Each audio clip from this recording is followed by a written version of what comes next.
Revealed. Here is what happened to Ferrari in Bahrain. The Bahrain International Circuit, known for its high temperatures and abrasive tarmac, was not kind to Ferrari as they kicked off the 2023 F1 season with a lackluster performance that left fans in disbelief. With their star driver failing to deliver, questions are swirling around what went wrong for the legendary team. What went wrong? Is Ferrari's car concept good enough to take the fight to Red Bull? Stay tuned to find out.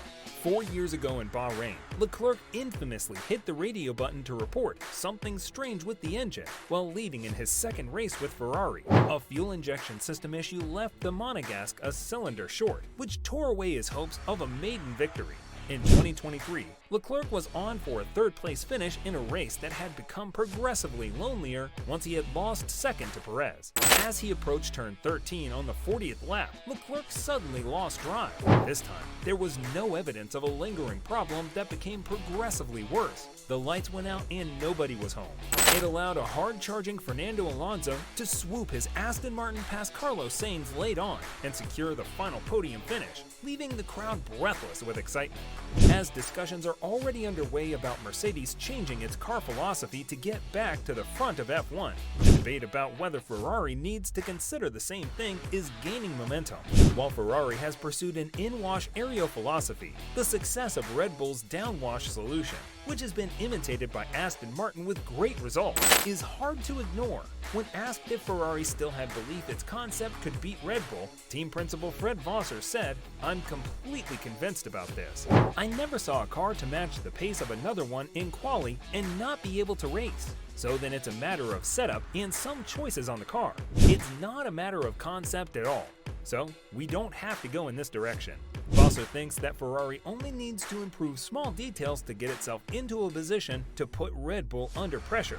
He said, "To summarize the situation, I would say on a quali pace, we are there. We are matching Red Bull. At least in Bahrain, it was a positive point. But now we have to be fully realistic. If we want to improve, we need to have a clear picture of the situation, and reliability is not at the level we need. If we want to win races, we need to have a clean sheet on the weekend and not small details here and there."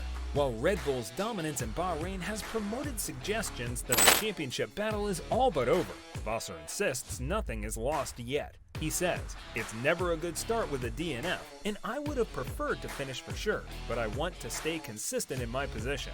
I told the team before the test in Bahrain 2 weeks ago that the championship would be over in Bahrain, and it doesn't matter the results in any case. It was true for the winter test, and it's true for today. The team experienced a different situation in the past, and the most important thing now is to be able to have a clear picture of the situation, see where we are failing, and to do a proper analysis on this and to conduct a stronger response." The unexpected power unit failure that occurred during the season opener for Ferrari's Charles Leclerc has prompted the team to launch a comprehensive investigation into the root cause of the problem.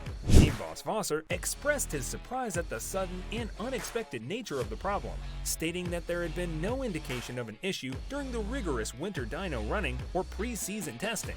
He said, "We never expected to have something like this," he said. "It is the first time that we had it. We didn't face the same issue at all during the 6,000 to 7,000 kilometer that we did with the engine in the last week with the 3 teams, and we didn't develop the same issue on the dyno.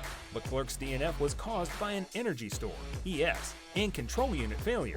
Unfortunately, the parts cannot be recovered, meaning Leclerc will be facing a grid penalty at some point during the 2023 season. The F1 regulations only allowed 2 energy store elements for the entire season. If the energy store that was changed prior to the race is also deemed unfit for use, Leclerc could face a penalty for the upcoming Saudi Arabian Grand Prix. Leclerc and Ferrari will now be looking to bounce back and make a strong comeback in the next race. They will need to analyze the data from the engine failure to ensure that they can rectify any issues before the next Grand Prix. The next race is in the Saudi Arabian Grand Prix on 17th to 19th March. What position on the constructors table do you think Ferrari will end their 2023 season? Let us know in the comments section below.